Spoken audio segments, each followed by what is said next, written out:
Dylan, I was just going to gauge your temperature on how you feel in this double-digit zone that we're entering now. We finally made it. I know. Finally made it to a whole decade of episode, whole decade of strange conversations. I feel stronger with 2 numbers now. I feel more powerful than I did before.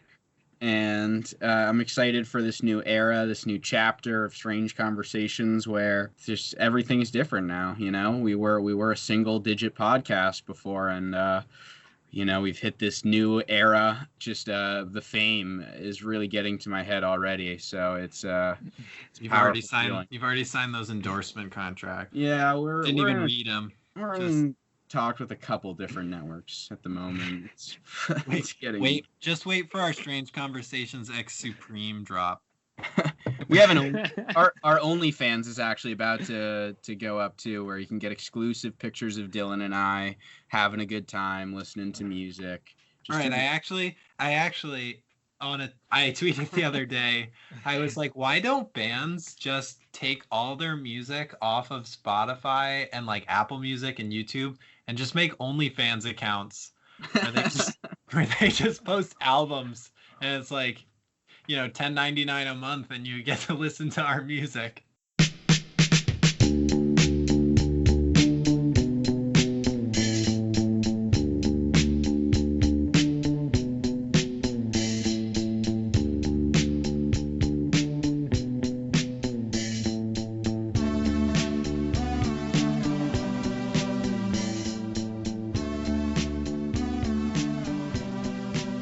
Welcome to Strange Conversations, where rock and roll isn't dead, it's just in a coma. Is that the best Smiths related?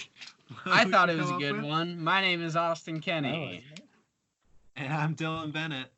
Welcome to episode 10, our second classics episode, where we had you, the fans, decide through our intricate bracket voting system on Instagram for the winner of the bracket was gonna be the episode person.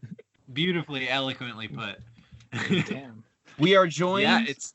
Oh, go ahead, Dylan. No, go ahead. I was just. I think the guest is appropriate now. I was just gonna say it's been a long journey to get here, but yeah, let's introduce the guest. It's been a long journey indeed, and we are joined this episode by a participant in the bracket, by maybe an over participant in the bracket. Some might say a photographer who you may recognize their photography as the art of the show, and one of our playlist covers as well. A longtime friend of both the hosts here. It is none other than Robert. George. Yeah, wow, yeah, thank you. He's walking down. Our in-studio audience is chirping in for the first time ever. Yeah. I know, and like this catwalk was a great investment too for Rob to walk down on. This is a really great entryway. It's too bad that our listeners can't see him come in here. Welcome. Oh yes, thank you. Take a seat, please, between Robert Downey Jr. and Mac DeMarco, our two other guests. And Macklemore is also the in-studio band. Yeah, Macklemore, yeah, I like thrift shopping. Nice, we high five. All right, we can't theater of the mind. I'm standing in a room full of mirrors.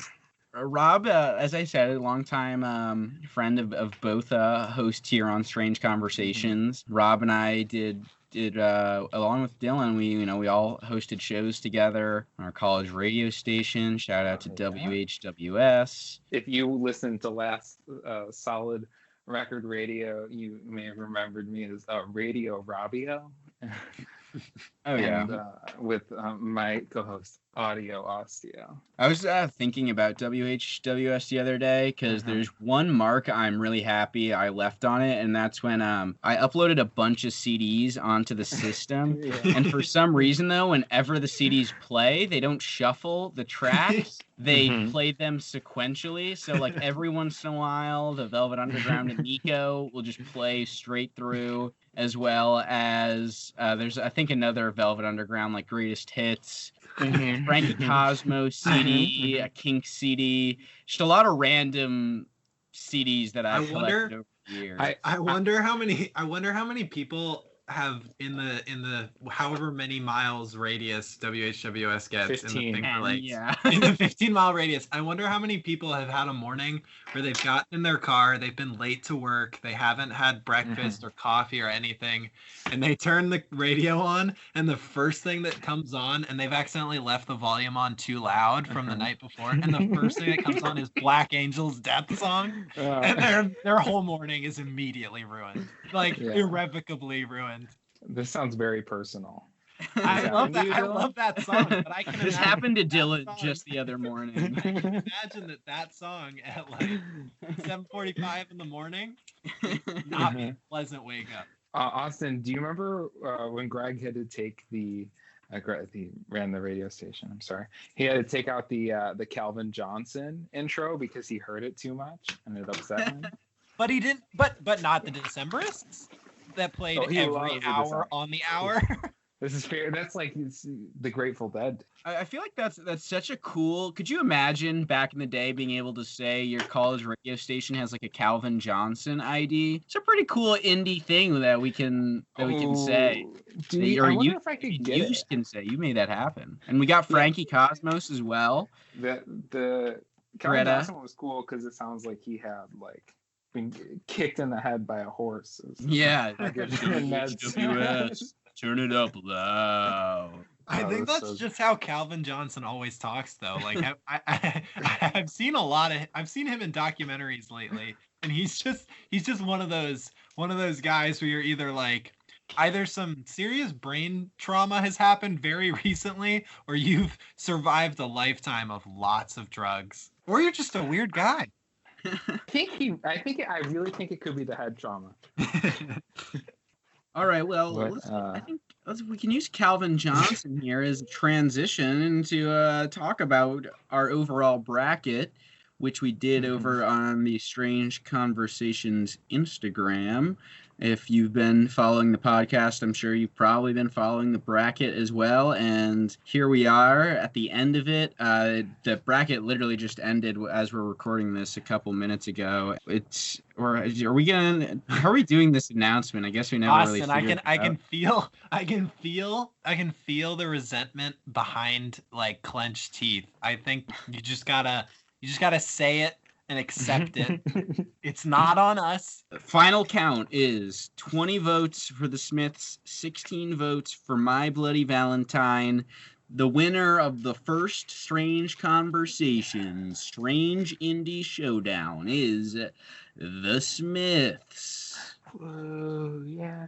I have like, air horn. Yeah, I'm like holding my fist up in the air like I just won boxing. I'm not part of the Smiths, but I'm wearing a Smiths t-shirt. You are the best representative of the Smiths that we could get for this episode.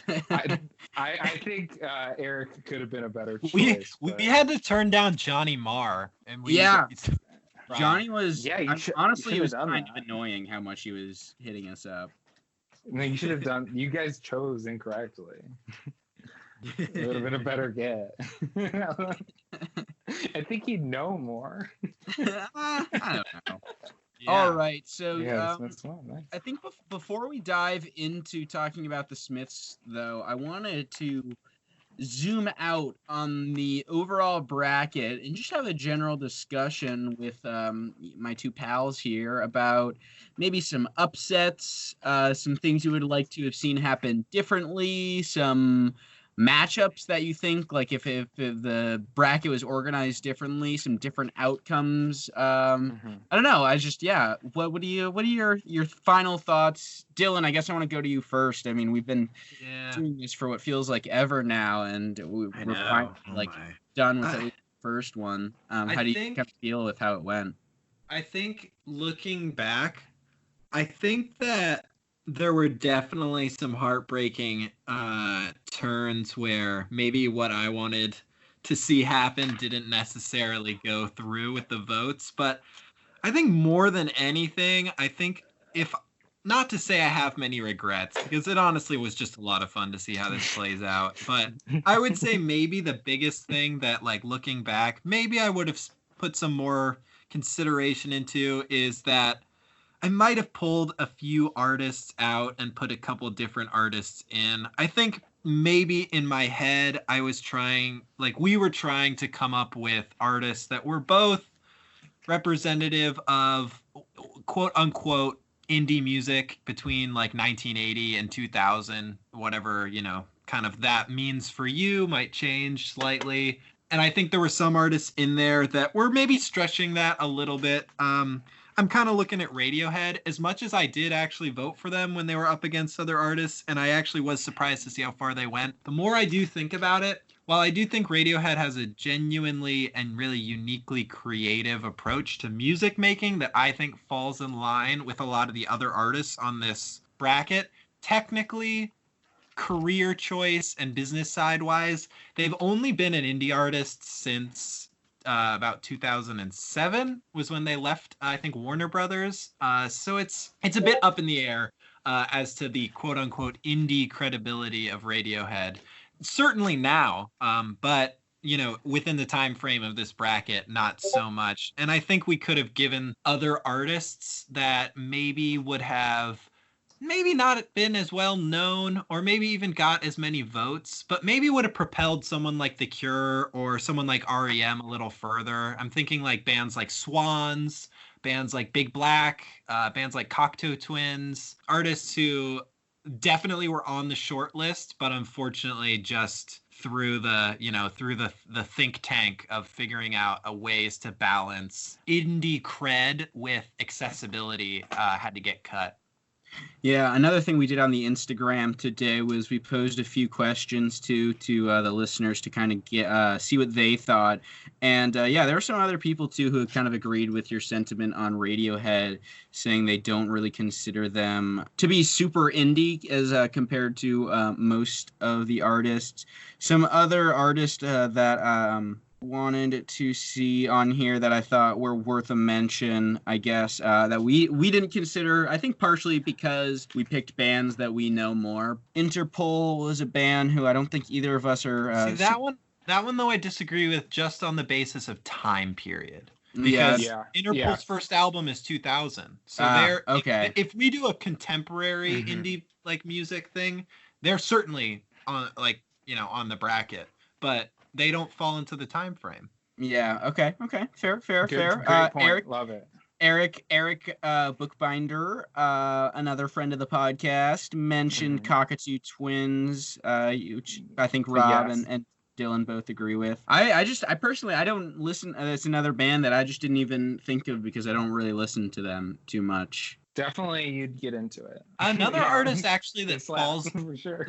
Another artist that falls into that same realm that like could see them being on the bracket but weren't considered because I don't really listen to them much was someone mentioned Nihil WW mentioned Beck, and I think that his early a loser. I think that his first couple of albums, like I have heard quite a few songs off of like maybe the first 3 or 4 album run that I've actually like enjoyed a lot. I just think that lately the stuff that Beck's been making has not really endeared his longevity and his credibility in the same way that an artist like Radiohead's recent work has, where I think Radiohead, like them or hate them, I think you still have to agree that what they're making is still artistically interesting, whereas Beck is kind of more and more sliding a bit into the sort of mediocrity of like accessible sort of light rock.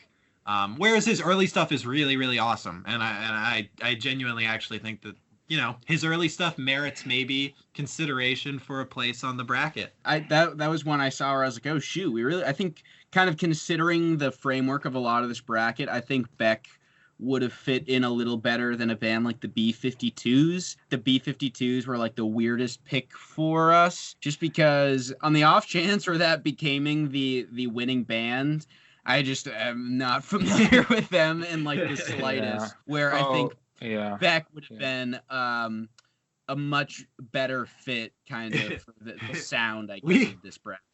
I mean, like, I put them forward for consideration solely on the basis where I was like, oh, REM and B-52s, they're both from Athens, and they both got their start around the same time. But in my head, I was like, oh, it's REM without a doubt. I mean, it's REM. Like, REM, maybe everyone's dad's favorite band, like, in the world, I think. Factual statement. Yeah. And no, my dad's is Train. It's Train. And somehow B-52 just snatched it from him in the first round, and I think that's the one result that I'm still salty about. If I will say that if friend of the show Eric were here, he like loves the B-52s and was surprised when he found out that Fugazi was beating them. He was like, wait, what? We had a pretty hard Fugazi support, which I was really surprised. Fugazi and Guided by Voices both had a really big following, and people were pretty upset when Guided by Voices fell out of the bracket. And I mean, even Fugazi too there at the end. Some people, I would like to remind some people too that we did not pick the winners, and things were voted on. If you think voting invalidates results, then I'm sorry, your favorite band didn't Then why win. don't you move to Canada, you commie? yeah, guy, get his ass, get him. And yeah, I use the he/his pronoun. Correct. I have one band I'm really upset about. I know who it is. Who is it? Depeche. Oh, no. Yes, I am upset about that. But no, and Guided by Voices. Yeah. I don't like Fugazi. You guys can get mad at me. No, it's okay. I voted for Guided by Voices in that round, honestly. Oh, no, I meant the fan. Oh. Okay, wait. Slow Dive. I think they should have been on the bracket. That's enough.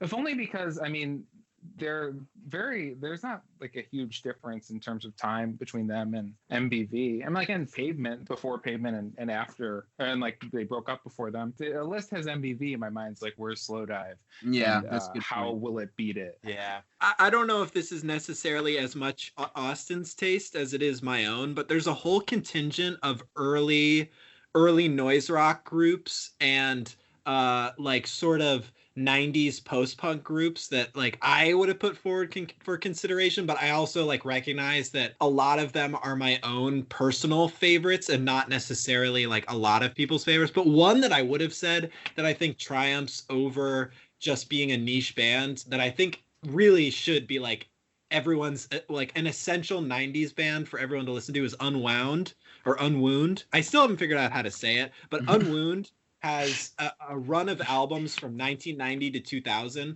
that's pristine and perfect and just like everything that I want aggressive post-punk music to be. It's just like piece de resistance. They were a band that I didn't necessarily put forward for the bracket, mainly because I was just afraid that they would get blown out of the water because of the lack of name recognition. I have no idea what this is. Really great. Olympia. They're from Olympia as well.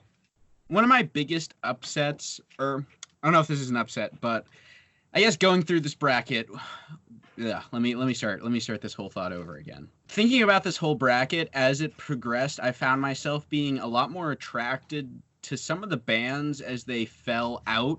I kind of had this sense of nostalgia where once they lost, I kind of like started listening to them a little bit because I was like, oh man, if only they had like gone a little bit farther. And in particular, Yo La Tengo was one band that I can understand why they lost to My Bloody Valentine, but I just feel like Yo La Tengo is a band who is unlike any other in the sense where they, I mean, even greater than Radiohead, have been making music for a longer time and have a really solid hit rate, I think. You know, they don't, their most recent album in 2019, There's a Riot Going On, is like fantastic, a really beautiful, mellow album. And I think Rob Ned or someone said this once, but like Yo La Tengo is always kind of your second favorite band, where they're always... Yeah, they're always there, and I don't know, I just always go back to them. I'm always listening to some random Yo La Tango album because you can always just find like a new one. And there was a part of me that was like, man, I really wish that like they kind of had an underdog story in this bracket because I feel like they're a band who deserves so much more fame. Like there's one night where I was like, man, I kind of want to watch like a Yo La Tango documentary. I feel like that would be an interesting thing to watch, but this does not exist. There's no Someone No, needs to Yo La get Tango. on that. Yeah, because I don't know. I feel yeah. like they're a really great band. No, Yeah. I agree. That would have been deserved. I just don't know. This actually segues into something I was just thinking, which is like, how were people like? How do you think you were voting? Like, were you voting? What makes a band the best band? Like, I love My Bloody Valentine. I love the Smiths. Like, what? Like, what was going through your head while you voted? I was thinking. I mean, I think the Smiths are a perfect band. And I don't think My Bloody Valentine's a perfect band, but I think they're really close to it. I think I was approaching it. I think maybe the best way I could sum up my approach to how I was voting was when it came time to The Cure versus Radiohead. And that was one that I knew was going to be a tough choice for me, as surprising as that sounds. And the way I'll be honest, I voted for Radiohead, and it wasn't an easy choice. But the way that I sort of wrestled with it in my head is I thought about all the music that The Cure has made and all the music that Radiohead has made, and how do I align what I like and what I enjoy and what I find like really like intellectually interesting across that whole discography of both artists. And I found myself leaning more towards the direction of Radiohead there. I think The Cure has phenomenal albums. I think Pornography is every song on that album, all the way through that album, is a 10 out of 10. I think Three Imaginary Boys is phenomenal. I think Disintegration is an amazing album. But I also think that I can't forget 17 Seconds. But I think that there's a lot that drops off when I stop at those roughly 4 albums. A lot of their more poppier stuff, it's good, but it's like bubblegum. It tastes good, but then I forget about it once it's gone. Whereas I think about, as I get more into Radiohead, especially in the last year, I start to just like really kind of obsessively think about their songs as I listen to them and get really interested in like the way they approach, like just the way they compose their songs and then structure their albums. And I think for me, that I was just like, you know what, they just make for a more interesting listening experience, and so I got to give it to them. That approach made it really difficult for me in some other votes, because when it got down to like, say, Stereolab versus Sonic Youth, those are both artists that just create really, really interesting music to listen to, but in really different ways, and both have really dense discographies. And so that approach made that vote really, really difficult. In a way that it helped me clarify the Radiohead versus Cure vote. It made Stereolab versus Sonic Youth much more difficult. And so it wasn't always the best approach to go with, but at the end of the day, it kind of helped, you know. But that was kind of the approach I was using, was just a little bit of my own personal tastes, and then also, I don't know, what do I like to think about in the context of like, you know, music making, in terms of what these artists have given to me for food, you know, brain food. Sure.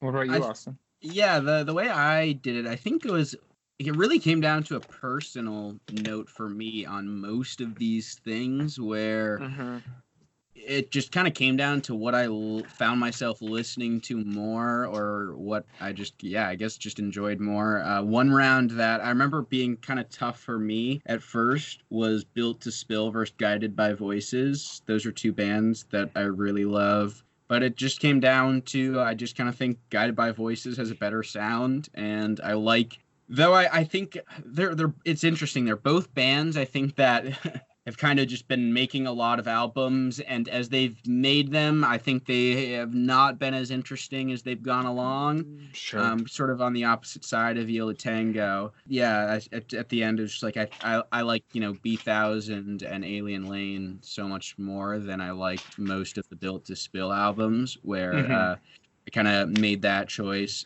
But before that, I voted Liz Phair over Built to Spill. I thought she was kind of deserving of that win. And Sonic Youth Stereolab, that was another very personal choice where I guess I kind of think Stereolab is maybe a better band. It's hard to say. But Sonic Youth just had a much bigger impact on my taste in music and my listening to music, where I ended up voting for them because I only have gotten into Stereolab recently, and I really love them. I think they're like really amazing and definitely one of the best bands I've ever heard. But I'm still like new to them and only just familiarizing myself with them, where Sonic Youth really had a big impact and introduced me to noise rock and really got me into that whole genre. So that's how I ended up voting for Sonic Youth. I really just kind of went with my gut, I guess, in most of them.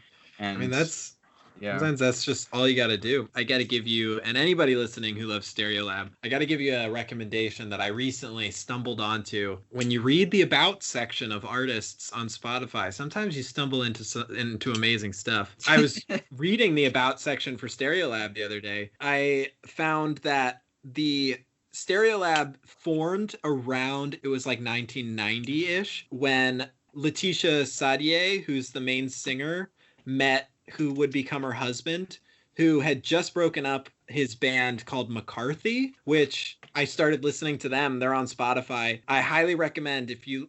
Very different from Stereolab, but I think lyrically and thematically is very similar. McCarthy is a really cool sort of light shoegaze, jangly pop, like sort of band. They're real cool, textural, jangly guitars and very, very like Marxist influenced, like very leftist lyrics, like Stereolab, but a little bit more clear because they're not as like layered and like experimental as Stereolab, but very, very solid, just like general sort of post-punk kind of jangle pop, sort of light shoegaze sound. Red Sleeping Beauty is an amazing song, and that's I think their most popular song, but it is really good.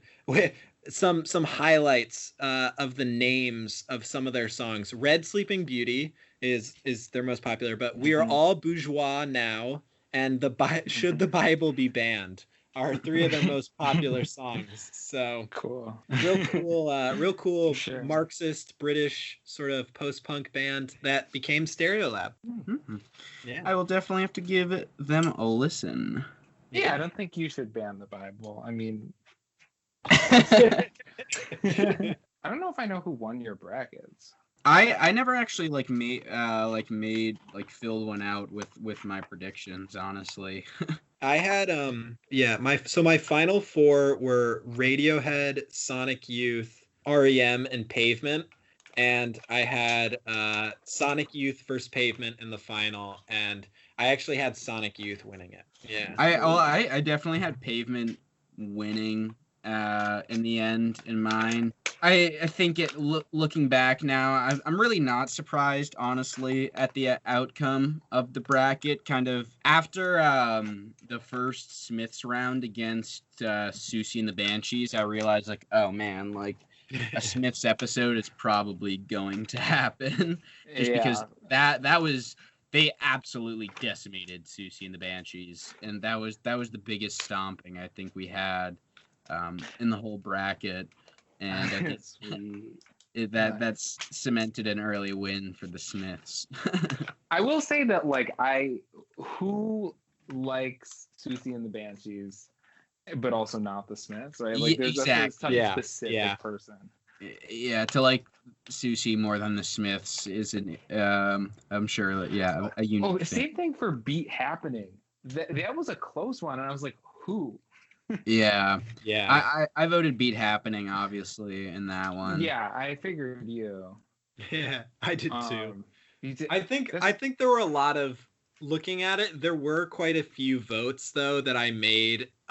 They were negative votes, like, if that makes sense. They were voting for who I don't want to win versus who I want to win.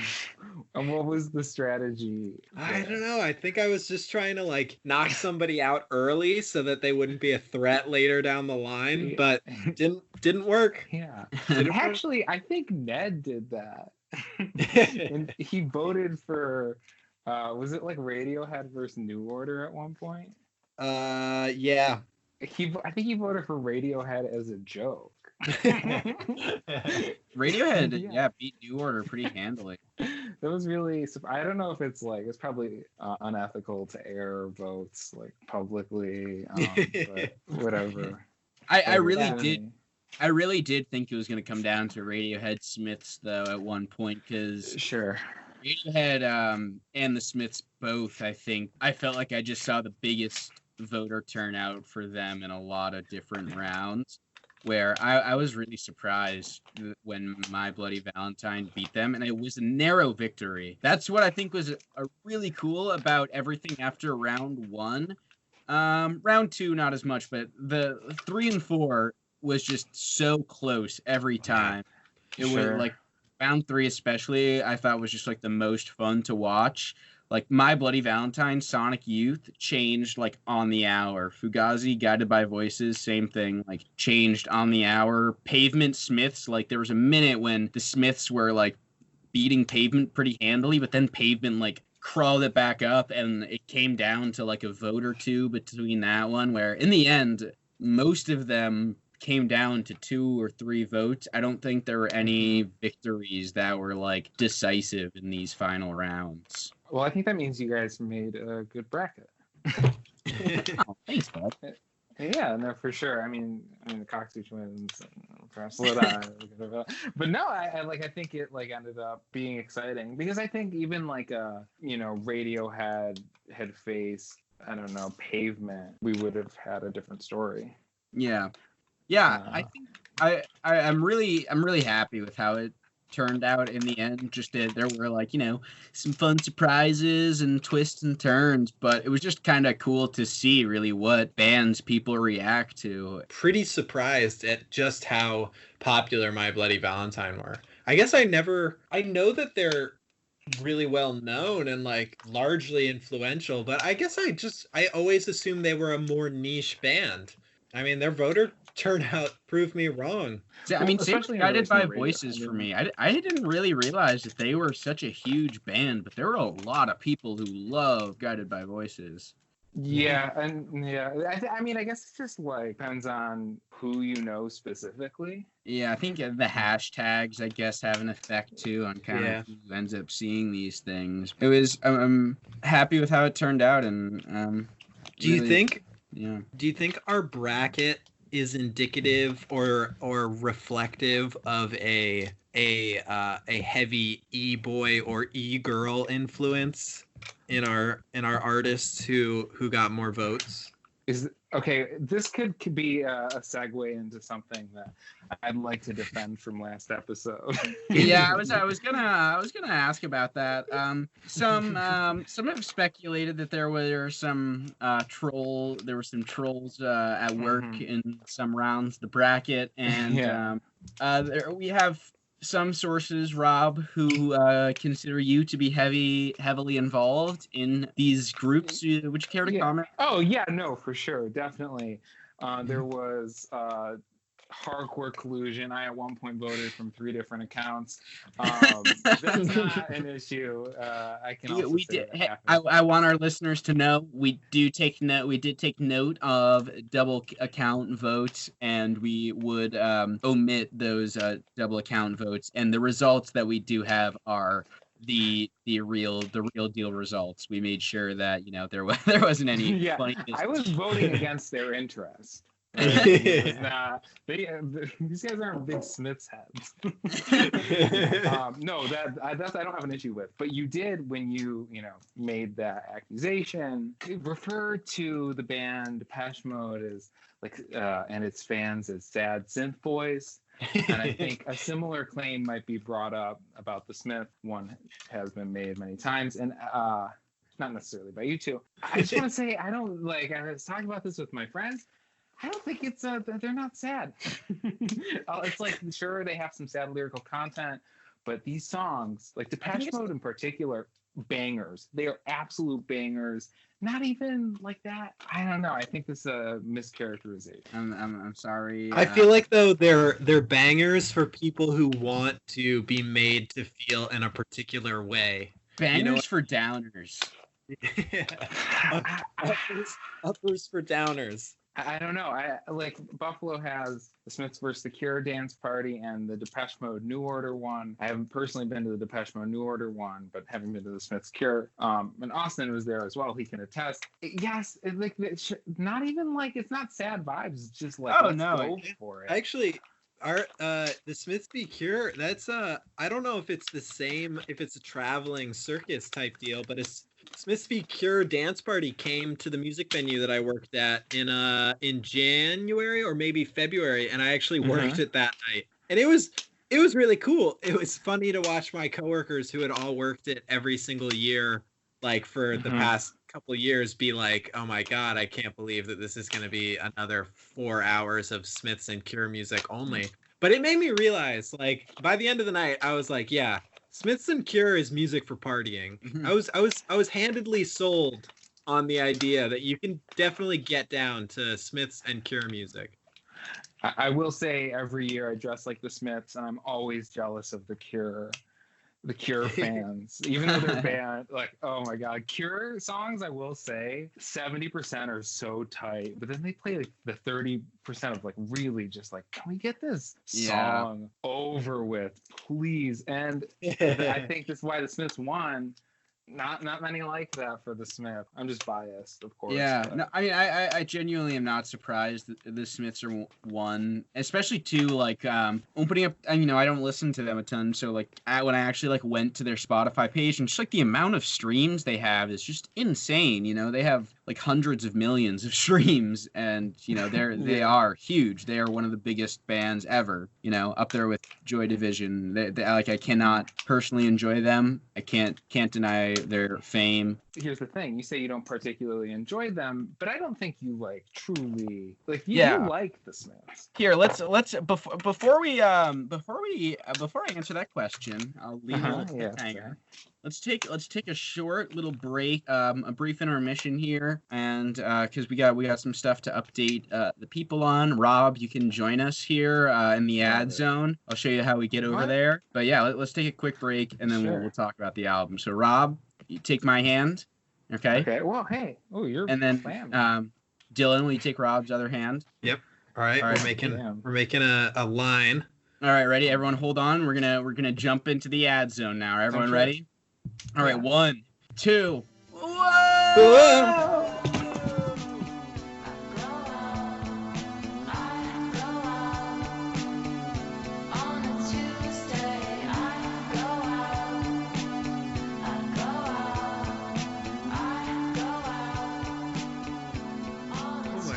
We made it.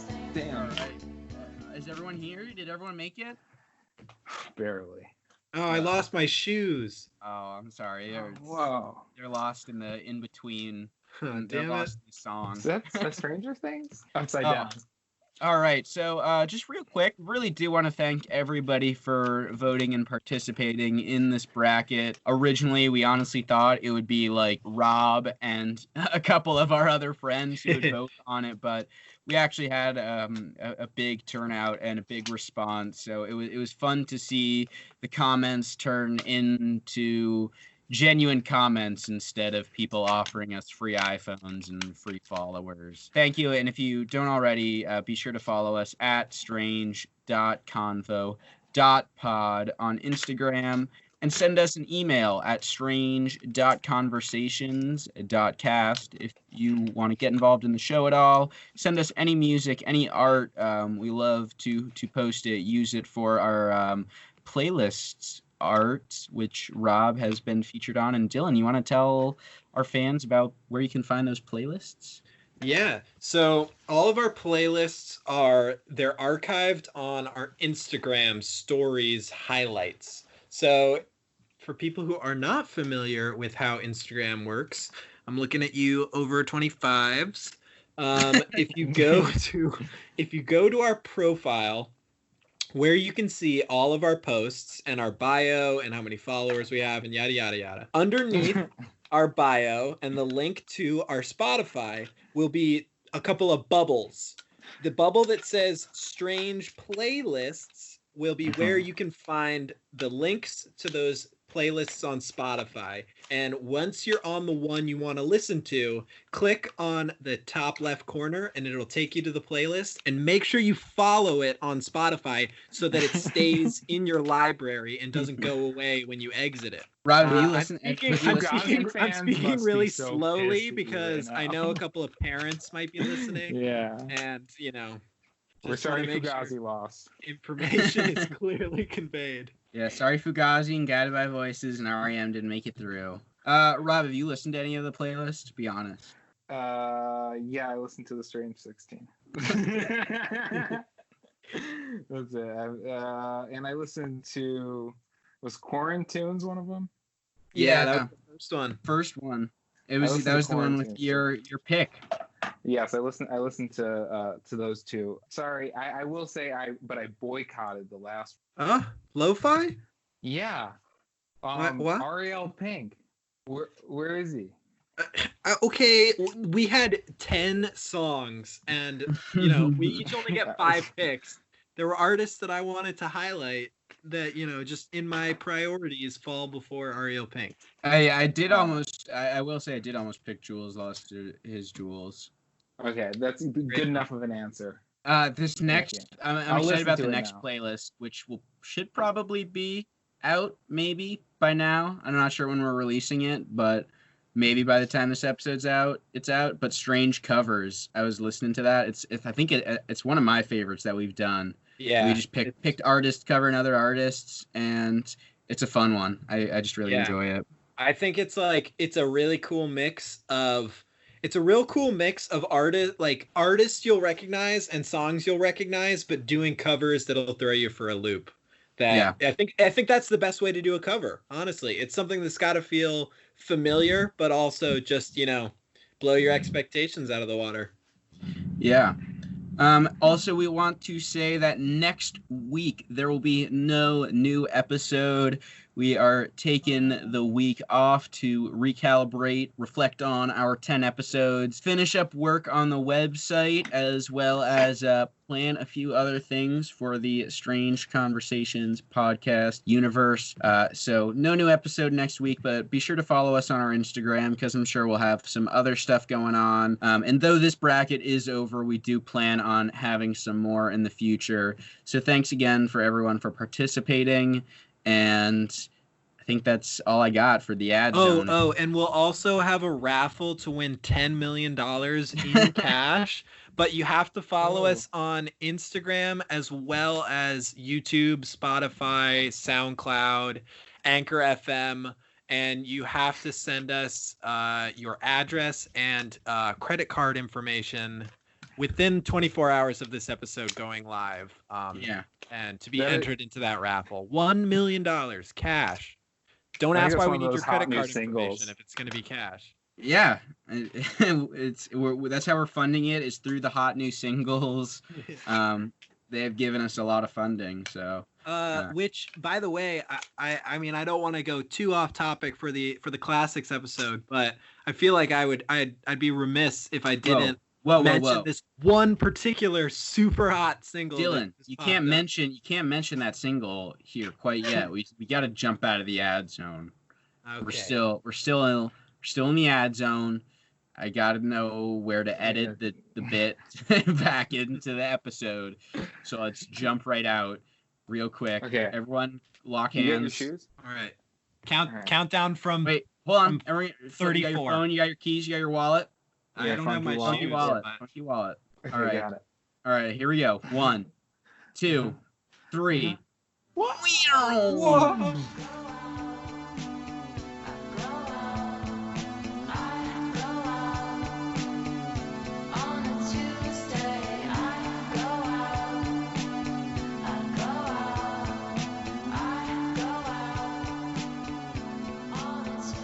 What the heck? I lost a single sock. What? And you also lost your shoes? Both shoes and a single sock. Rob, your eyebrows seared clean off. Oh man. My eyebrow? Yeah. I think you said my iCloud. Yeah, like, no, your iCloud got wiped. They took your eyebrows and all the information you had on the iCloud.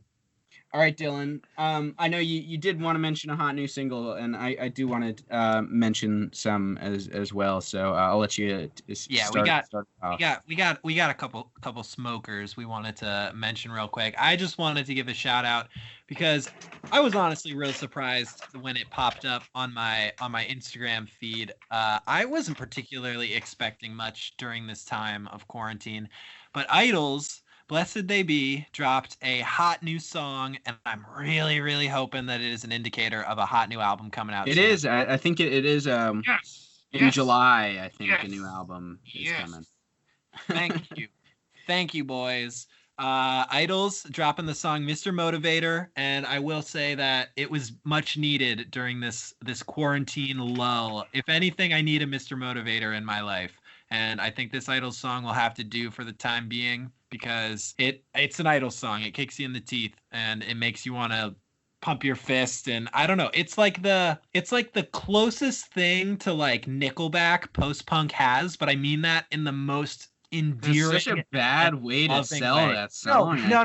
But it's like I don't know. I think that like on the post lovingly because you know when you hear Photograph or Rockstar or like. Those are really the only two songs I can think of. When you hear those songs, you're like, oh God, Nickelback. But you're also kind of partially like, let's let it play. I don't endorse the song Dylan's talking about. I don't know this band. I would like to say, Strange Conversations is not we do not support Nickelback on Strange Conversations. You're gonna be on the next bracket. I don't know. Dylan's coming in hot here with this Nickelback take. This is catching me off guard. This is a pro Limp Bizkit podcast. Limp Bizkit, get out of here. Corn only. If there's a spectrum of post-punk from the far out there crazy avant-garde stuff that like you have to, have a PhD. Nickelback post-punk? No. I'm saying if we take the genre of post-punk, the current post-punk bands, and we spread it out among the farthest reaches of like PhD required to listen to music, and then we have on the other end we have like the butt rock Nickelback of that spectrum, stuff that is good for your heart and good for your stomach, and stuff that is really, really like I don't know, makes you closer to an ethereal being on the other end. I would say Idols is closer to the nurturing, just like makes you feel good inside stuff. But it doesn't necessarily make you transcend into like, a four-eyed like demigod. It's a great single. I heard it a couple times. I've been listening a little bit more to some radio stuff through the interwebs. I was listening to KEXP and WFMU, and it's just nice putting on the radio, like getting ready in the morning and stuff. Having someone else curate tunes for you, it can be nice and expand your musical horizons a little bit. So I've been trying to do that through listening to these radio stations. But yeah, the Idols single on KEXP, and it's definitely an Idols song. Yeah, it is. I have a single. Yeah, what you got for us, Rob? The Drab Majesty, I guess this was like 2 weeks ago, so it might not be that hot, but it just came across my radar this past week. Released a song No Rain, which by Blind Melon? But yeah. I don't know what Blind Melon is. You'd know the song if you heard it, I think. All right, cool. It doesn't sound cool, but Blind Melon, bad name. Drab Majesty, good name. If you've ever heard a Drab Majesty song and you were like, yeah, that was pretty good, I'd say that's the same for No Rain.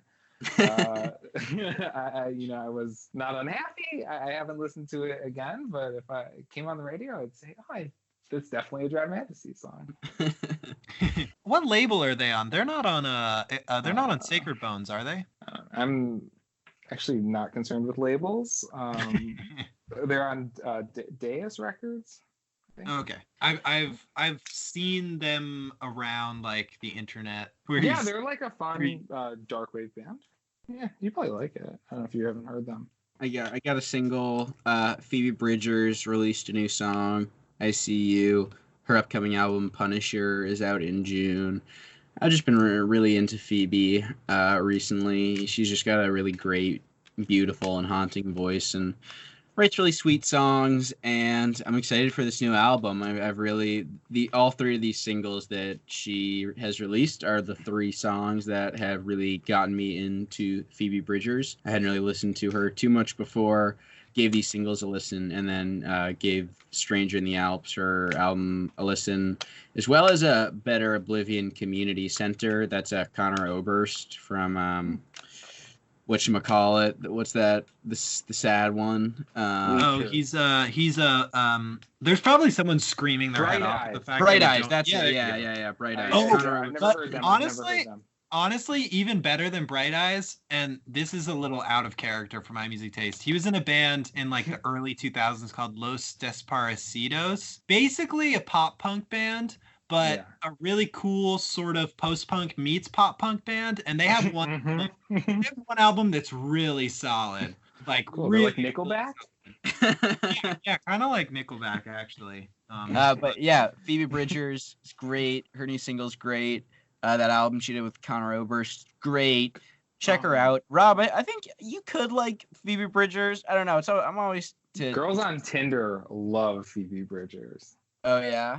That album with, like, the ghosts, I'm like, I don't know. Yeah, you can have your...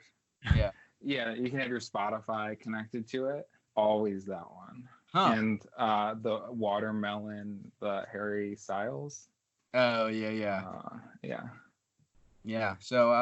Harry Styles came out with new music recently, didn't he? I think it was just a video for an older song. He's someone that I literally I have not heard a song of his ever, but it seems like every single music thing in the world, like he's like the second coming of Christ. It's like he seems to be talked about on everything. You know, some people say I kind of look like Harry Styles. Not to brag or anything, but like, this next segment is gonna be called "What Famous Hunk Does You Look Like?" Yeah, Harry Styles, Benicio del Toro. I've been told someone a couple months ago randomly on the street said I look like Peter Parker from Spider-Man. Which Spider-Man? The new one. Yeah, they specifically said the new one. I was like, did they say Maguire? Peter Porker? Andrew Garfield, that one. Oh God, I hope not. Skateboarding and popping an ollie, and he's like, "Whoa, it's Andrew Garfield, Spider-Man." He does skate pretty well. Yeah, he's a very handsome. Actually, wait, is that Tobey Maguire? I hope. God, I hope. Strange conversations. It's time, finally, to talk about our crowned winners here. Rob, I know you have been eagerly waiting this conversation, I think, since the bracket started. You you swayed it to happen this way. And here we are. I'd like to quote Summer from 500 Days of Summer. You don't mind? Yeah, that's how the Smiths got famous, if anyone was wondering. They were in the movie 500 Days of Summer. I love the Smiths. and quote. And then she sings. I watched that movie because of it. He wears a Joy Division t-shirt. Very cool. Rob, so before we really start talking about the Smiths, we usually like to give a little blurb on the band, and I think there's no one better here than to give kind of just the quick liner notes here on the Smiths. Where are they from? How they start? Weave us a little narrative here. Sure. Fronted by Stephen Patrick Morrissey, often just known as Morrissey, with the great support of Johnny Marr and further, but not very creative support so much, just like the technical side. You got Andy Rourke on the bass and Mike Joyce on the drums. They're just like an indie rock, definitely like a twee jangle pop band. They make some of the best songs of all time. And here's, I guess, a little fun one for the listeners of the show. My friend Eric, I said, Eric, what would you say about the Smiths? And he said, well, they killed synth pop. So they were talked about. They are which is kind of ironic because Eric loves synth pop, but they brought the guitar back. And I guess it makes sense. If you think like Britpop takes so much from the Smiths, and I guess like the twee movement, which inspired Nirvana. You heard of them? Yeah. Very cool. And like I don't know, they're just, I guess. So when you say the Smiths killed synth pop, I guess kind of, would you paint a little timeline for us here? Like when did what sort of was happening kind of musically, and then what happened sort of where the Smiths dived in and really changed it? Yeah, they started in '82, but they didn't release any music until '84, and they didn't get big until like '85, '86, and in the UK, like, you know, what is it? Is it '77 for punk music? Is that when it properly begins? I guess. I don't know. I would say earlier on it. Like, I'm a stickler though, and I'm like, punk started the minute Velvet Underground and Nico was released, but like that puts it way earlier than a lot of people do. Sure. That's When was like that's the Sex 67. Pistols? I mean, I think the like what quote unquote kind of punk is the like Mohawk punk, I guess, when people are thinking of like that kind of anarchist, I guess a little more punk, I would say is kind of more 77. But I think yes, the punk idea does start with the Velvet Underground a little bit, but punk, like all caps punk, kind of Facebook was t-shirt 67. punk. Yeah, well, they're like, I consider them a post-punk band. I don't know. Dylan has a very loose definition of post-punk. Okay, cool. Oh yeah, they fall under the umbrella. Perfect. And like, definitely ethically, they're post-punk. I feel like this conversation's been had many times on this show, so it's an interesting conversation. Yeah, I mean, I think it's a good one to have again, because I mean, when you think of post-punk, the Smiths sound is so different from Joy Division, but they are both post-punk bands in the sense where it is a loosely defined genre. Sure. Where I think this is a conversation that's not too bad to revisit, because it is an ever-changing genre. I guess if somebody, like, the way I think about post-punk is really like I do put that Joy Division, bass line. That is, I hear post-punk, I think of that. And there are definitely like bass heavy Smith songs, but I guess it really is just the way that I say it when I say the Smiths are post-punk is that they take the ethic of punk and they express it in a way that isn't as, say, aggressive, but with more of like the twee, still very like in your face, but in a sweet way. And like kind of, they make sorrow punk. I guess the band Orange Juice before the Smiths had like a sad, front man, but I mean, Morrissey just threw that to the spotlight and kind of they loved him and hated him. I don't know. I like the Smiths. So, I mean, I'm sure as maybe some people have gathered thus far, I personally have never been the biggest of Smiths fans, but coming into this episode, I actually messaged Rob and Dylan, and I had like just the best Smiths listen that I've ever had, where I think in the past I've been maybe a little reluctant to listen to the Smiths, where it's been hard for me to get into them just because I haven't, I guess, been ready for them. I think when listening to music, you kind of have to have an accepting ear, and I with the Smiths, for some reason, it's been really hard for me to have that open ear. I think it's with what Morrissey is as a figure overall, kind of Moz.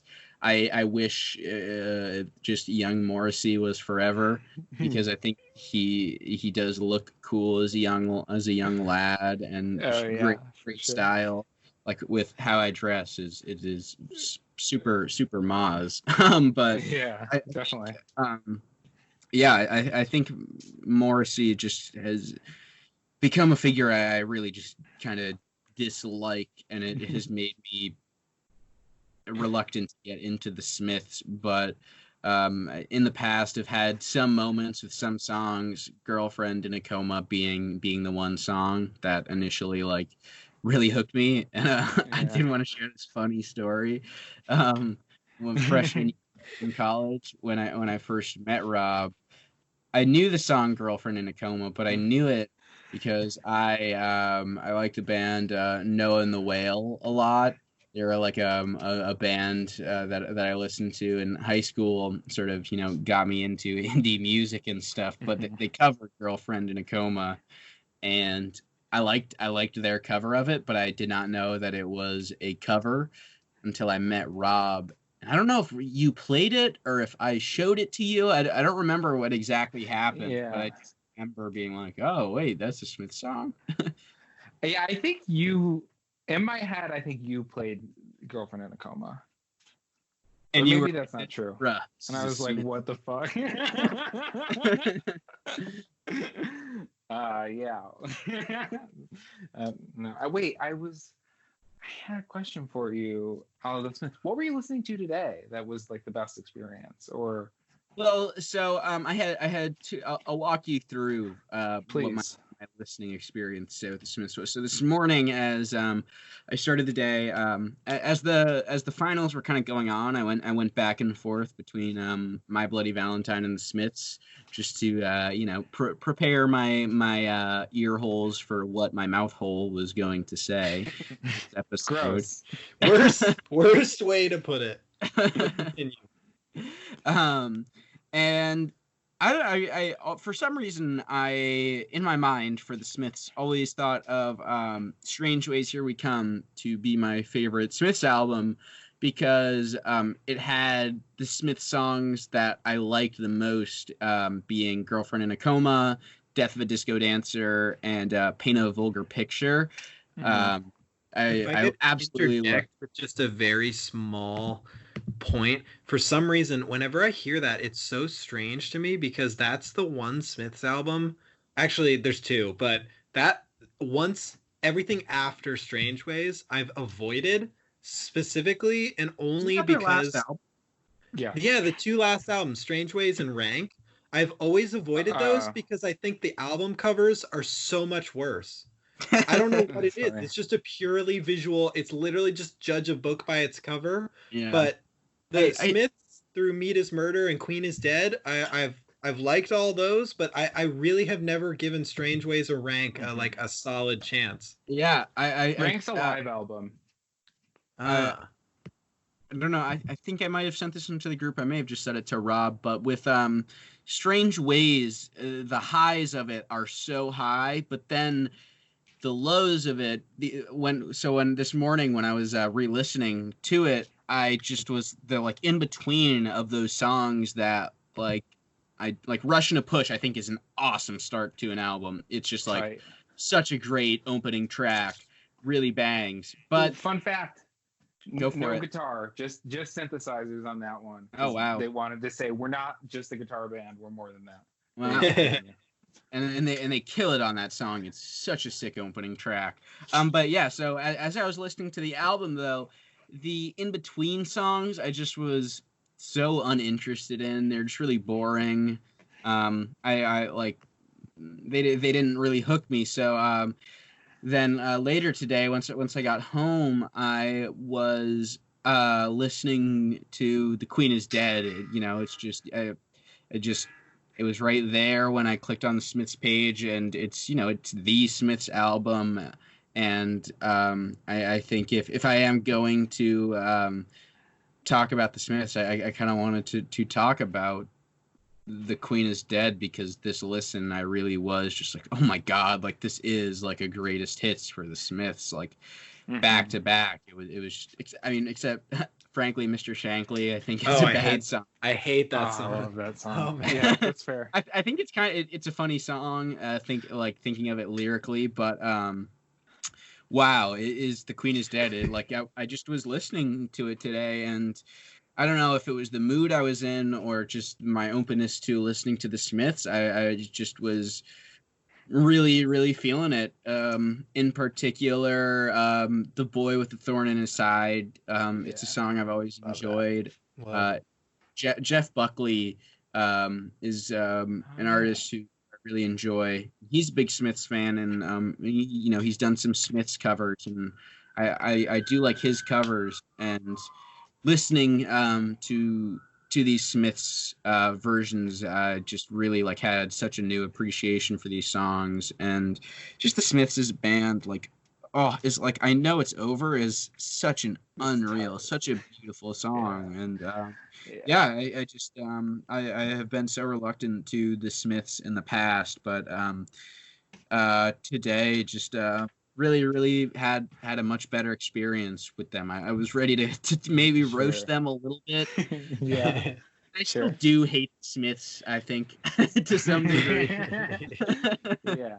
But I can't, it's so hard to, I think, to shit on bands and to shit on people's music tastes. It's just like a shitty thing to do. Like, the people who get upset at bands for losing, like, sorry, that's just kind of how people voted. It doesn't mean that that's a bad band or the band that's winning is the best band. But, I just really had a much better appreciation for the Smiths this time around. I'm so happy to hear it. I think that's a theme though of Smith's albums. I think I've noticed that anytime I go in and try to just listen to one album, it's like it's an experience of high highs and low lows. I really do think the best Smiths album is the one that you create yourself. That's just like a collection of your favorite songs, because I was thinking that I would come at the Smiths from the angle of their debut, because just looking at it, I was like, oh, well, it's got Reel Around the Fountain and This Charming Man and What Difference Does It Make? And I love those songs. Like those, just those three are probably in my top 10 favorite Smith songs.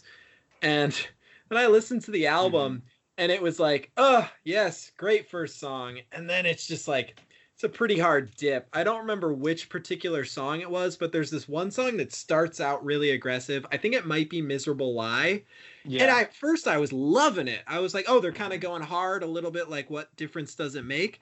But then it's like the ending, the last 2 minutes of the song is Morrissey doing that high-pitched squealing voice that he does. And he does it on What Difference Does It Make? But it really works on What Difference Does It Make, because it's small, it's controlled, it's like it works with the rest of the music. Oh god, and Miserable Lie, it is miserable. It is so long and over the top and unnecessarily like interfering with everything else going on. I was just like, Morrissey, just shut up and let Johnny Marr have a moment. Like let him be in the spotlight for once. But and there were other moments like that where I think there were just some songs that dragged a bit, but man, if they know how to put the songs in that pick you back up, because I am forgetting what songs of the ones I was unfamiliar with I loved, but I do know that there were a couple in that album that I'd heard for the first time that I was like, oh, these are great. I think Pretty Girls Make Graves was one that I loved a lot. Tight. And Hand in Glove. I think I really liked Hand in Glove. That's classic. That's the first single. Okay. Hand in Glove. And do you know the song Handsome Devil? Yes. Is that on Hatful of Hollow? Yeah, that's the B-side to it. And it's for sure. Yeah, okay. So I mean, it's clear, like, I love the Smiths. Definitely my favorite band ever. And I guess why I love the Smiths and why the things you said, like, don't surprise me in the slightest, is, I mean, I think they have some of like the best like singles. Just they're an amazing pop band. Like that's what the Smiths are. I think they're much more than that, but like at the heart of it, great pop band, and they can write like a great indie pop song like no other band personally, in my opinion, can, and like in that same way, because they're the 60s pop thing. But I think what makes the Smiths such a special band is they like take a simple idea, and I think it's like Mars Amazing Music, but it's like the Morrissey lyrics and something so simple and just make it so true. And as a Smiths fan, I won't listen to some songs for like a year, right? But then I hear like something happens, like I don't know, something kind of bad happens, and I think, oh, you just haven't earned it yet. And then I listen to You Just Haven't Earned It Yet, Baby, for 4 hours in 2 days, and I'm like, yes, thank you. Like nothing else could say this, even though it's such a stupid, like simple thing. It just hits in no other way. And there are like a few songs, and I think all songs can do that. So yeah, if like I'm just listening to it, sure, Miserable Lie isn't my favorite, but I don't know, if I find myself in that miserable lie moment, there's nothing like it. I think the Smiths are also a really funny band too, lyrically. Sure. Especially, I was thinking of Some Girls Are Bigger Than Others off The Queen Is Dead, which is such a funny, I mean, it's just a goofy, fun song. And Morrissey is so heartfelt at times, but then just comes at it with these goofy, heartfelt songs too. Yeah, it's hilarious that Some Girls Are Bigger Than Others, which is like, unless it's not clear, about some women having larger breasts. And Morrissey, his quote at the time was like, oh, I just didn't realize that some women had larger breasts than other women. Because he was like, very publicly celibate at the time. But it's like, it's a really beautiful song, and like you wouldn't like necessarily think that that's what it's about, but it like follows There Is a Light, which I think is one of the most beautiful songs, and there's this like kind of irreverent, again, banger. I don't know, it's sweet. I love it. I did want to have a little side tangent with the both of you on There Is a Light, because the intro to There Is a Light, I feel like that has to be one of the most used song intros like across time. The dun dun dun dun dun dun dun dun. Oh, you're prompting me for the anecdote. You want the anecdote? Yeah, go for it. Perfect. So when you hear the opening to that song, what's the first song that comes to mind for you? I mean, for me, it's There Is a Light. Oh, okay. Like, you don't think there's a Velvet Underground song that. Oh yeah. Here She Comes. No, not Here She Comes now. It's off. Yeah, I know what you're talking about. There She Goes. Yeah, there she goes. Right. That song is either a very well done satirical song that's like taking the perspective of an abuser and like taking it apart in a satirical way, or it's a very outwardly misogynistic song, and I've never really figured it out. He's a questionable guy. Rob, continue your bit. Oh, okay. So Johnny Marr knew that if he did that, the musical press would be like, yeah, it's There She Goes again. You guys are actually copying the Velvet Underground. We knew it, because they had that kind of relationship. And that's actually what they ended up doing when that song came out. But Johnny Marr's comment was like, well, the Rolling Stones song Hitchhike did it 2 years before There She Goes again. And they took it from Hitchhike. Yeah. So there you go. It's not very exciting for most, but to me, thrilling. I'm double checking this as I claim it, but I'm also pretty sure that Waitin' for the Man is a cover. Oh. Like, or at least it's a it's like a heavily inspired by like song that was pulled from a lot of older songs. Sure. Either that, or I've heard a cover of it that was a very, very, very old sounding, like 50s sort of like doo-wop version that sounded like it was recorded in the 50s.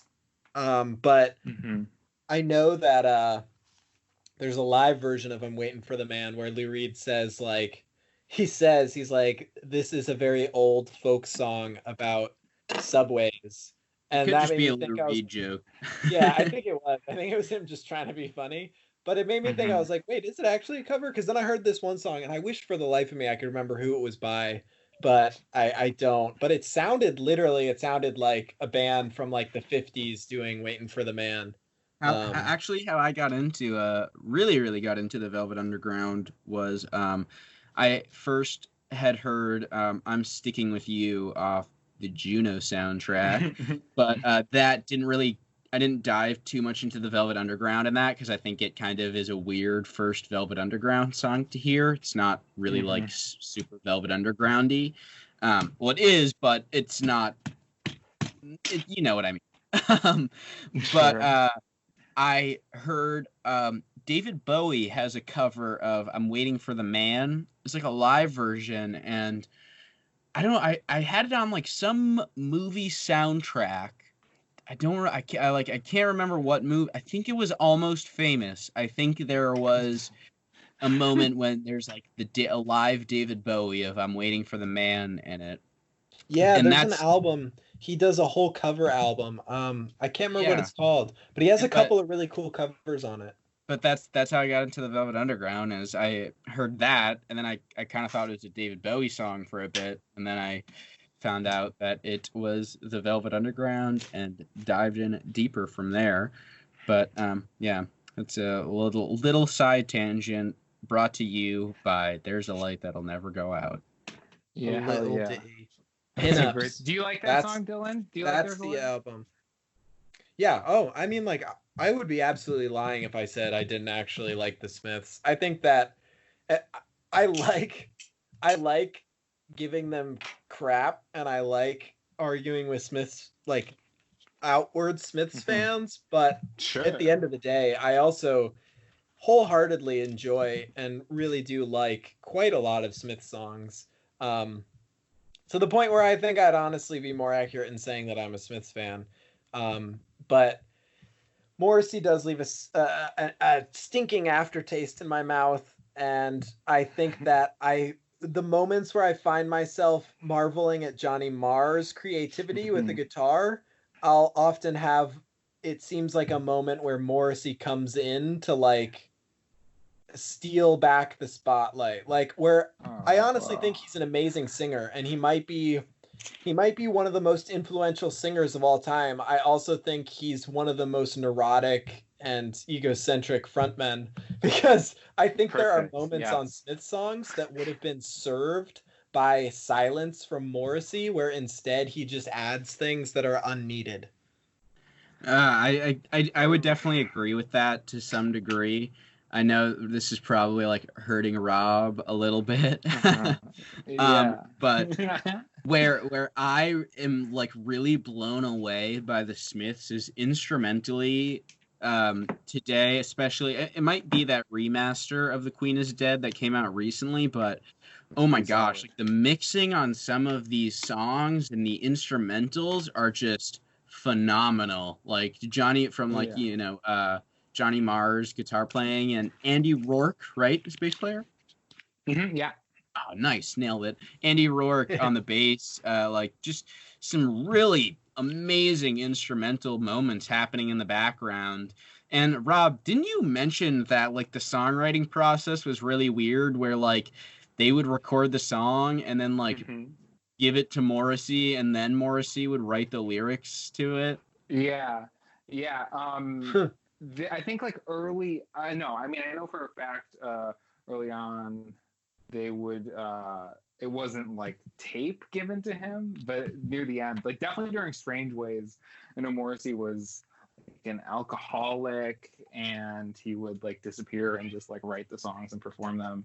But I don't think like the band has ever said, like Johnny Marr or like any of the others have ever criticized it. I think they all just think he's like a hard to work with guy, but love it. And Morrissey like was a big fan of the instrumental tracks. He actually wanted them to do more, but they didn't. I don't know. Yeah, I love Morrissey. I watched in preparation. I watched the Watch Mojo video, which was the top 10 worst things Morrissey has ever said or done. And of the 10, I'd say 3 of them are like I'm grabbing my turtleneck and I'm like, eesh. But then the other 7, I'm like, you guys clearly just don't understand what a joke is. Like one of them is he said that he thinks Jamie Oliver, the celebrity chef, should make meals with meat from his children. Because he's like a huge vegetarian. And he also said, like, during a Coachella performance, like when he smelled meat being cooked, he's like, oh, I smell burning flesh. I hope to God it's human. And the Watch Mojo person's like, we actually hope Morrissey doesn't like that, like the idea of cannibalism. We like, hope it's a Morrissey joke. Really a cannibal. Yeah, it's like it's so stupid. But I know. Yeah, they're also a big vegetarian band. They converted a lot of people. They converted me. See, I mean, like, Meat Murder is a great song, but also like maybe the vegetarian anthem. Yeah. When I first met Rob, absolutely hated him. Yeah, me too. I remember we were like we were in the same freshman like orientation group in college, and like sitting in a circle and everyone's talking and stuff, and it came up that he was a vegetarian, and I just remember some people, so Rob, how are you why are you a vegetarian? He's like, it's just in such in my mind, maybe I am like dramatizing it so much more, but Sure. how I remember it is like just this big like like, you know, just for the same reason as that meat is murder, you know? I just think that just for the same reason that is superfluous. I probably just said because meat is murder. That's my refutation. I just want to I want to clarify something here. Are we all vegetarians? Yes. Oh, are we? Wow. Yeah. Yeah. Oh, tight. Hey, No, I knew Austin was. I didn't know you were doing. Yeah, I've been a vegetarian since Thanksgiving. Oh, nice. Solid. Like including Thanksgiving? No, Thanksgiving was my sacrificial right. Nice. Yeah, that's fair. Yeah. Yeah, meat is murder. It is. For sure. So, but yeah, I just remember Rob saying that, and I was like, I'm never gonna be friends with this guy. And Here we are. Yeah. Let me get my Saga burger. This dude sucks. Oh yeah. I did eat Saga pretty constantly in college. my horse meat Sodexo burger. Yeah. Yeah, I you know what? No shame. Whatever. I'll take it. It's my cross to bear. Again, like, yeah, but Morrissey, he's sweet. I love him. He got one of the things he got into the final one. The rest I won't share because I don't want people to get mad at me. He said that he criticized the Olympics. He said that was the worst thing he's done. Yeah, I will say that one was really cool because it was above 2 that were racist. Like for sure racist. Shows what Watch Mojo's priorities are. Oh my god, it was insane. Yeah, I think the other one, like above another really questionable thing, was he said rave music was for the dull and mentally ill, and it's like, okay, that's whoa, damn. Rob, we still haven't heard. What if you had to pick one? What is your favorite Smiths album? Oh, your Desert Island Smiths album. Oh yeah. Okay. I have 2 answers. Nope. Okay. Desert Island. The question was Desert Island Smiths album. Queen is Dead, but recently Meat is Murder. That's kind of go between the two. I think I don't know. I've listened to them both a ton, but I was obsessed with The Queen is Dead way too much for too long. That like, yeah, I would rather listen to Meat is Murder right now. You got that overplay burn. I listened to Queen is Dead today and I loved it, but like I listen to Meat is Murder all the time. Yeah, it's a great album.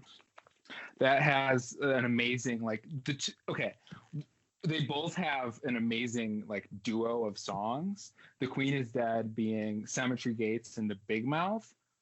Tight, so good. I'm clapping. Whoa! And then Mina's Murder has that Joke Isn't Funny Anymore into Nowhere Fast, which is like Nowhere Fast might be the best Smith song. I know that's wrong, but I say it. I don't know. For me, it's Shoplifters of the World Unite. Yeah?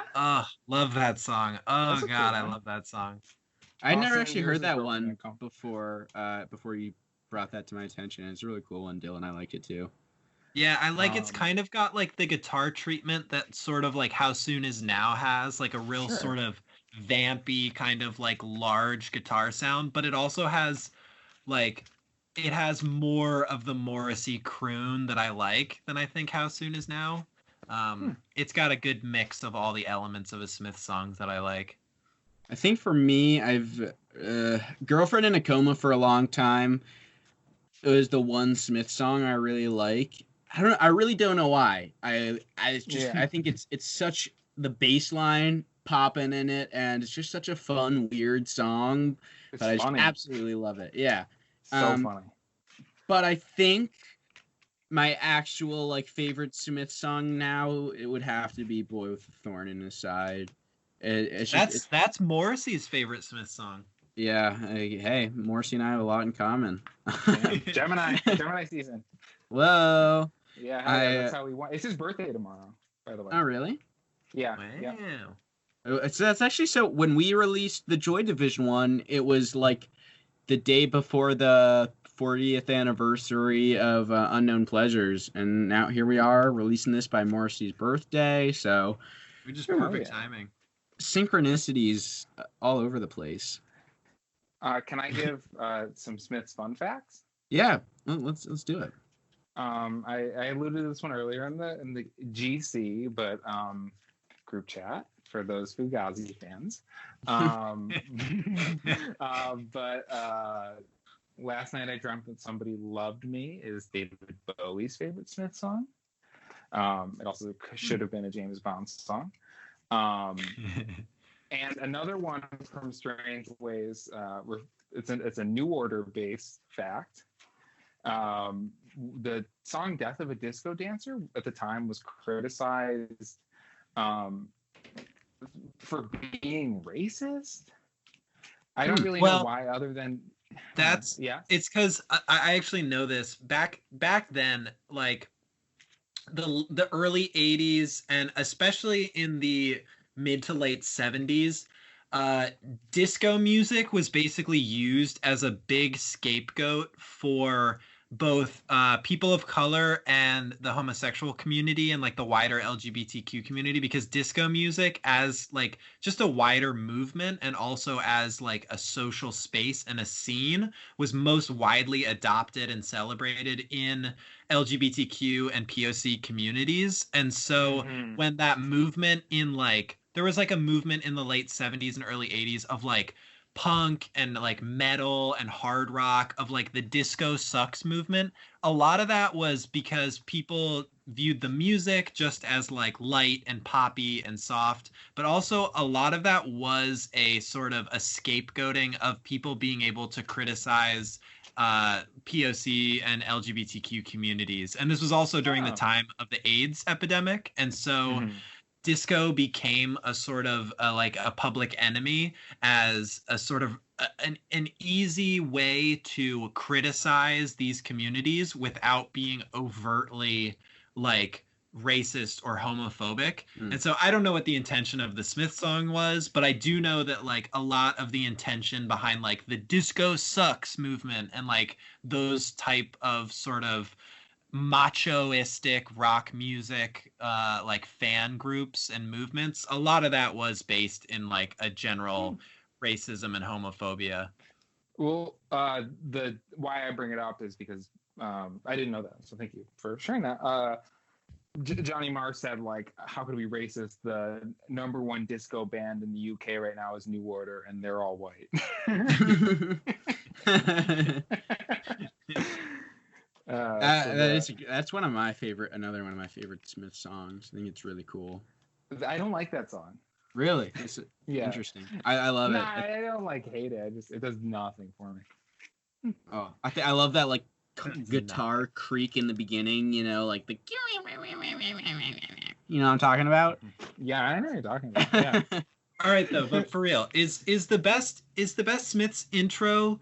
Is it There Is a Light That Never Goes Out, or is it This Charming Man? Because the more I think about it, just like Sure. every time I hear that, Yeah. I'm just like, oh yes. Makes me think of like a Mario Kart course a little bit. Revving up. It makes me think of A-Punk. Yeah, I could see that.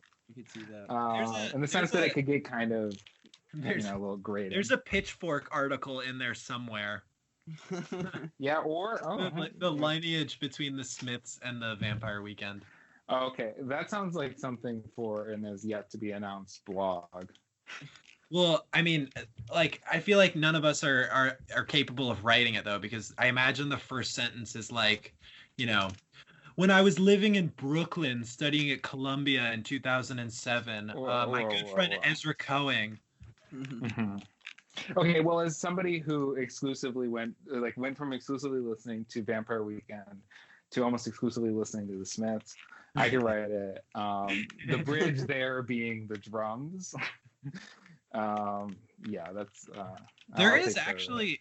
There's I can't remember where I heard this. I think it honestly might even have been my dad to tell me this. My dad is like me, I think a begrudging Smiths fan, where he doesn't like to be outwardly like positive towards the Smiths, but actually does like Smiths a lot fan. of it. Yeah. But Very cool. One of his favorite Smith songs is This Charming Man. And I remember he was telling me, like, one time, I think it was like literally maybe the first time I ever heard the song, he showed it to me, and he was saying that Johnny Marr was inspired by African like instrumentation and the sort of polyrhythms of African music. And so he was trying to figure out how to take that, and especially the horns of like certain African music, and try to translate that into a guitar part. And that's how he got this sort of strange, off-kiltered kind of like chirpy guitar sound. And I think that like that's something that comes through in Vampire Weekend too, is that whole first album is like layered with, I mean, partially appropriated, but also like I think partially well integrated like African rhythms and polyrhythms and things like Paul that. Simon sound. Yeah.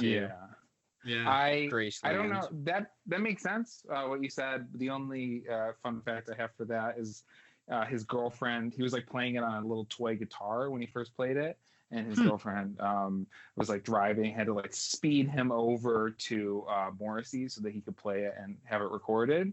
And while he was driving, he's just playing it the entire time. And she's like, "Make it like Iggy, make it like Iggy," and he changed something up and he made it like Iggy.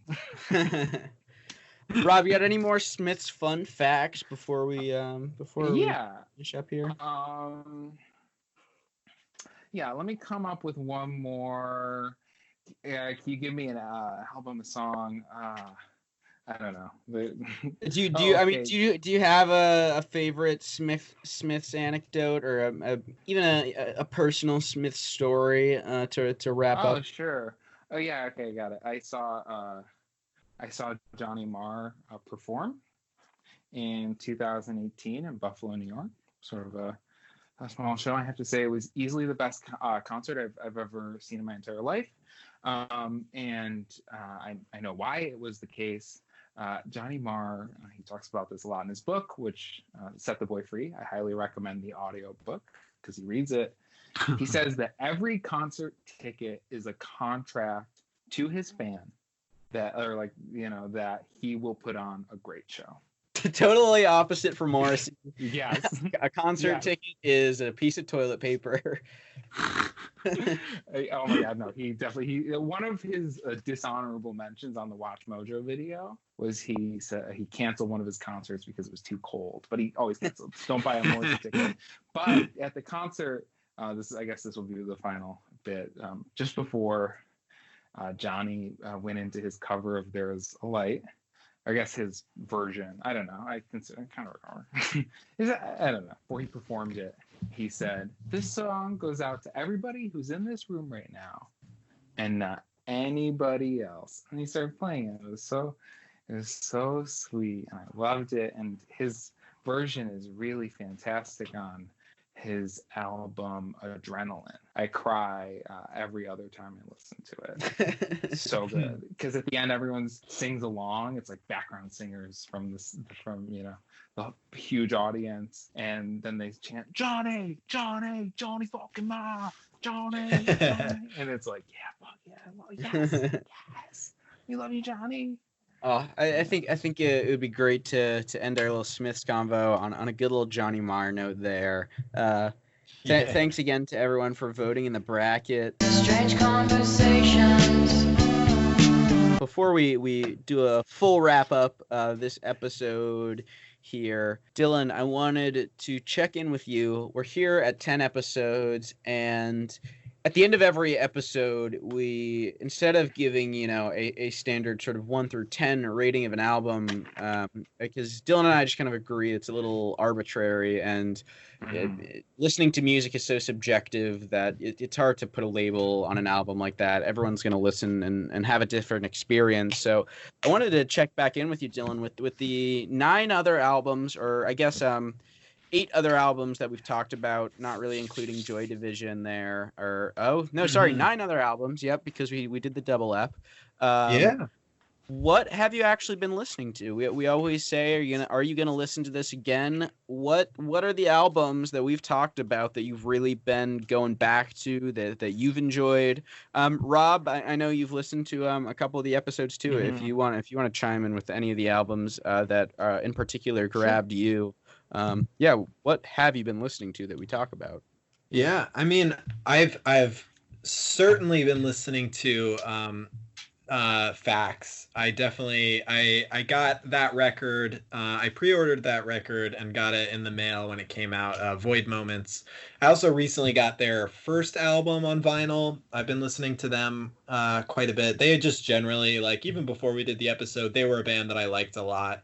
But I've really been listening to a lot of Porridge Radio. I really discovered them through doing our review, and they have just, very quickly become an artist that is on a lot of my playlists and comes up when I need something to listen to, and it's a really good record, and there's a lot of diversity on that album, which I like the most, is that it's an album that goes to a lot of different places but makes them all feel related.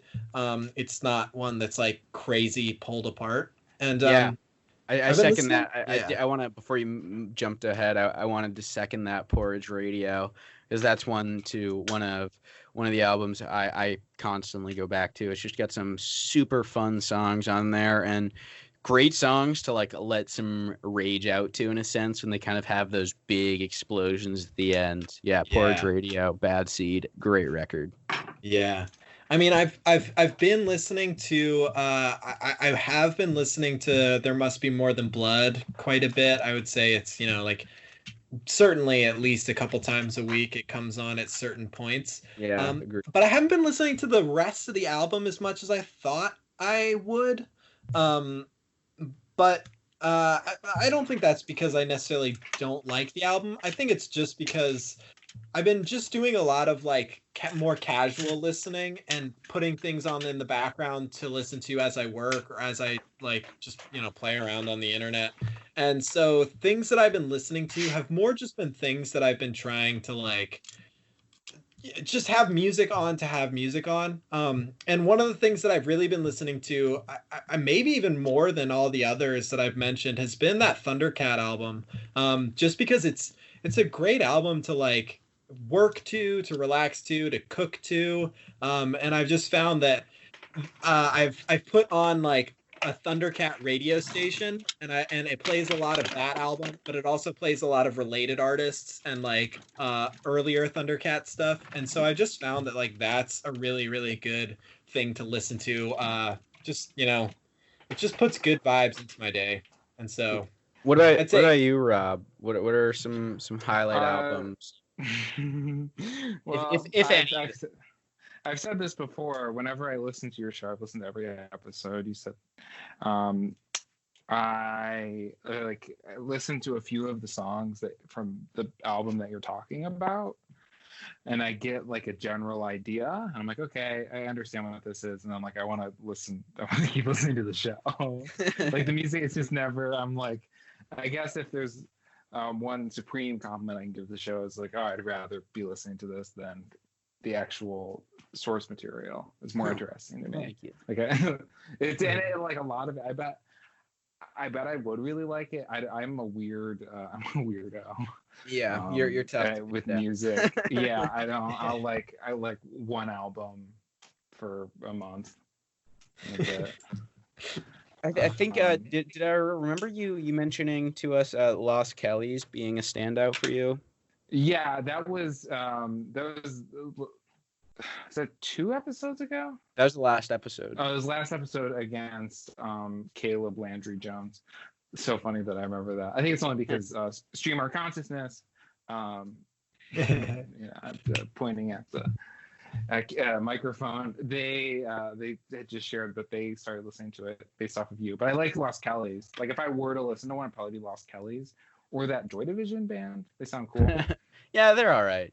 Going back to Caleb Landry Jones, that's one of the records I listened to a lot as well. That one came out of left field. Dylan brought that one to the table. Had no idea about it beforehand, and it's just such a fun record. I really like that one a lot. Some super interesting songs. And go back to Rob said, shout out to Stream Our Consciousness. Go check out that podcast. They're on all the podcast places. Give them a listen. Mm-hmm. You'll have a great time. Yes, you will.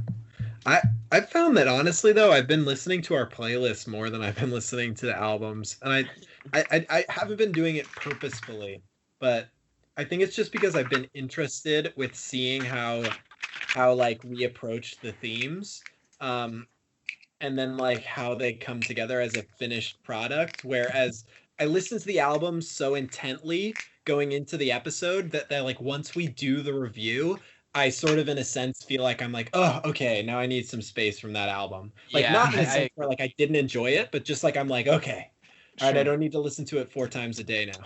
Yeah, I think doing it in the way that we do it does kind of give a different relationship with the album, where there is a sense of not work to it, but we do kind of have to prepare for the episode, and I will like step away from the album after listening to it. So I think maybe why I like Porridge Radio a little bit more is because I'm going back to it more now.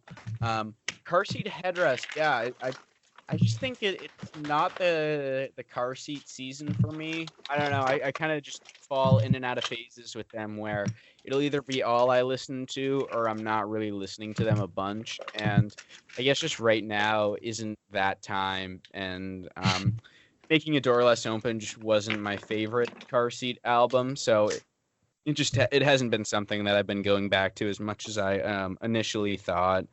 But I have enjoyed everything we've listened to. Stephen Malcolmus, I still listen to some of those tracks every once in a while. And that Fungus too. I have that record. Wow. Oh yeah, I totally forgot about this. Yeah. I Yeah. forgot I've about listened to that. Jam Yeah. Man a couple times. Yeah. That's a great song. Yeah. But I mean, like all in all, there hasn't been an album that we've talked about that I have disliked. I think I have a general enjoyment for everything we've talked about. I think they each kind of bring something a little different to the table. But I'm happy with what these 10 episodes have been with you, Dylan, my guy, and Rob. Thank you for joining. Thank you for listening. Yeah, thank you for having me. I don't know if I said thank you for having me, but sincerely. Yeah, you I'm, didn't. It was honestly, it struck me as pretty rude. But Whoa, yeah, I'm sorry. Hopefully that's enough. I'm happy it's under the most joyous circumstances I could ever imagine. But Sure we'll have you on some future episodes too. I'm sure there's some, like an Ariel Pink album in the future, or there is a when's- re-release. when's he coming out with some music? It's been a while since he's done anything. Well, yes and no. He released an album in November. He released 2. He's like remastering his whole discography. A whole bunch did just drop, but they're all like albums that have already been on. Spotify, but he dropped like Lover Boy and something else. They're pretty sweet. Worn Copy. I do really love that one. He's got so much music that it's been tough for me to like dive into it. But Yes. I own Dedicated to Bobby Jameson on vinyl, and I do really like that album. Pom Pom is another really, really strong one. Mature Themes, I remember, was the very first Ariel Pink song I ever heard was his cover of Baby that I never knew was a cover for the longest time. And I heard it, like, no joke. I heard that song in like high school and like had that song on playlists in high school when like the only other things I was listening to was like Coldplay. It was so weird. But then I remember like finding out, I was like, oh, like that's the same Ariel Pink? Like, oh. Yeah, there were like 3 other bands that did a Baby cover at that time for like some project. Dude, the band that does the original version of that song is like insane cult, like classic. The cringiest like band outfits, but honestly the songs, they're this brother band. It's like Donnie and Joe Emerson, I think. They're on Light in the Attic, which is actually pretty cool. But dude, they have the cringiest album art, but the songs are dope. Like actually generally dope. Yeah, Dreamin' Wild from 1979 by Donnie and Joe Emerson. So funny looking. They're wearing matching jumpsuits, but the songs are sick. Good Time and Baby are the perfect like summer songs. Huh. I'm looking these guys up. Oh, All right. Yeah, they look, whoa, weird. Yeah, like I'm it's gonna- like I'm gonna start to cut this conversation just because the time's getting long and the editing's gonna be even longer. So. Oh, wait. Wanna- I had one more thing. all right, go for it, Rob. This album is called Dreamin' Wild, and I want to tell you about the dream I had. It's just super short. Is that an Ariel Pink album? no, this No, is that Donnie was and Joe Emerson. Donnie and Joe. Okay. So I had like last Saturday, I read to my friend the bracket, and like asked her opinion on everything, and Smith's won, by the way. But at the end, we were like, no Cocktail Twins, no Slow Dive. Very upsetting. And then that night, I had a dream in which I was reading to like some stranger the bracket. And I remember the last entry. I got to like the final pairing, and they were both goth artists from the 1890s who played like, they sounded tight. They sounded so cool. They sounded like Cocktail Twins, but like before synthesizers existed, but they were playing synthesizers. And I was like, oh, this sounds sweet. But like, who the fuck knows this band? The Cocktail Twins. So you guys, I mean, you have amazing indie cred in my dream, but I'm still upset. Well, we do plan to do more brackets in the future. We're gonna take a quick breather after this one, but definitely follow the Instagram. We got a lot more to come. As I said, no new episode next week, but that does not mean we won't be back with more strange conversations. As always, my name is Austin Kenny. My name is Dylan Bennett. And thank you to our guest, Robert George, for stopping by the studio. What do you think of the studio here we got? I love it.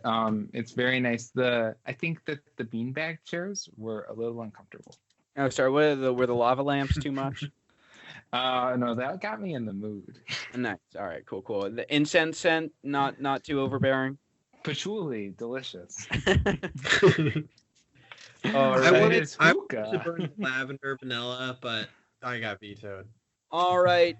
Thanks again for listening. We really can't thank you enough for actually voting and actually participating in this bracket. It really means a lot to us that we weren't the only ones voting and that other people were getting excited about this. So thanks again. We really mean that from the bottom of our hearts. Be sure to shoot us a follow on the Spotifys, on the YouTubes, wherever you're listening to us. We really appreciate it. And keep on. Oh no, I got this, Austin. Yeah. I got this. I know it's over, but this night has really opened my eyes. but I just want to say, please, please, please let me get what I want this time. And that is to go to sleep. But unfortunately, there's a light that never goes out in my room. Rob, are you That- crying? Yeah, that was really impressive. I'm not going to partake because I find it to be offensive to the art, but yeah, I love it.